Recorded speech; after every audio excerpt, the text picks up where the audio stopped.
Boxing Truth here. Some interesting news came out this weekend. Uh, Seems like Ike Ibeabuchi is going to be making a comeback next year. He was recently released from from U.S. Customs. He did about a 15-year bid in prison for a sexual assault charge for a woman in a Las Vegas hotel. Not a lot of fans. Only hardcore fans are probably gonna remember Ike Ibeabuchi, but I mean, fans who were watching boxing in the mid '90s will surely remember him.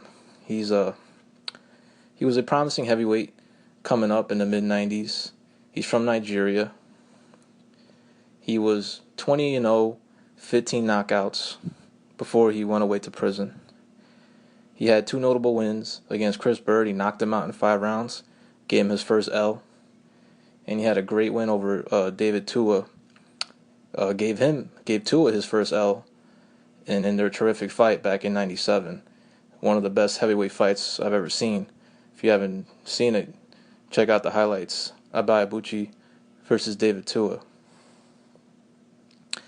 Now, Ibeabuchi's last fight was in 1999 against Chris Bird.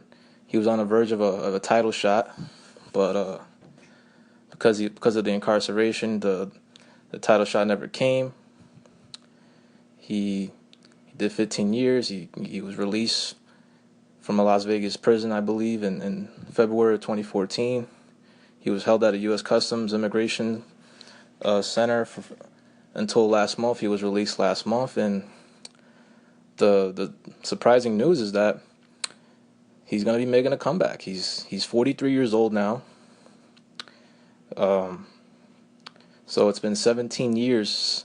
It'll be 17 years between fights since he'll be stepping into the ring, and Bob Arum has interest in signing him to a promotional deal.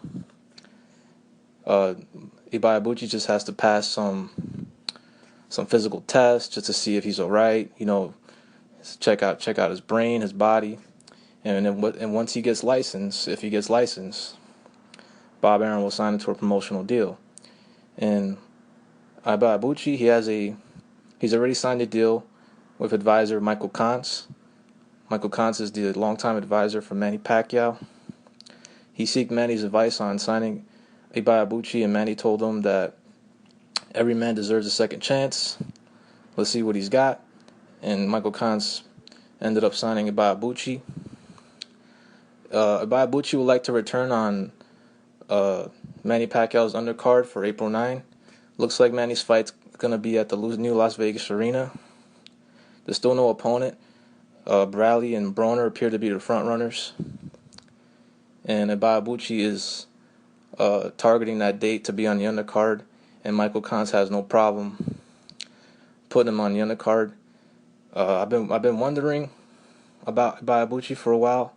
I've seen him fight. He had tremendous promise. He's built like a truck. He's what a heavyweight's supposed to look like. He could box. He can bang. He throws a lot of punches. Him and Tua set a heavyweight record, I believe, for most punches thrown in a heavyweight fight. So who knows what he has left? He's 43 years old, but this is what gravitates people towards boxing. Is sort of like a circus.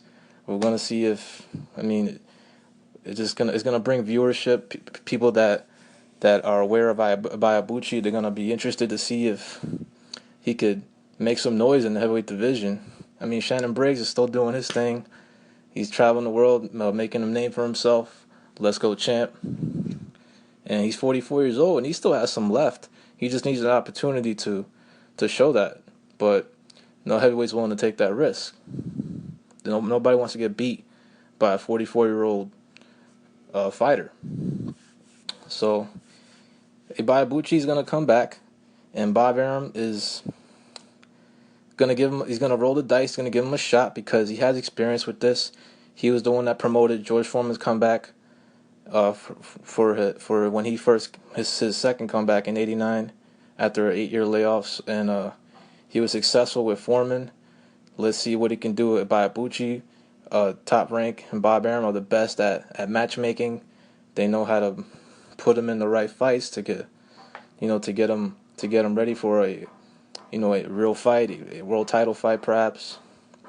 Bob Ram's probably gonna match him with his heavyweight Andy Ruiz, and Ibeabuchi is willing to prove that he still has it. He's in shape, and we'll see what happens. This is Boxing Truth. I'm out.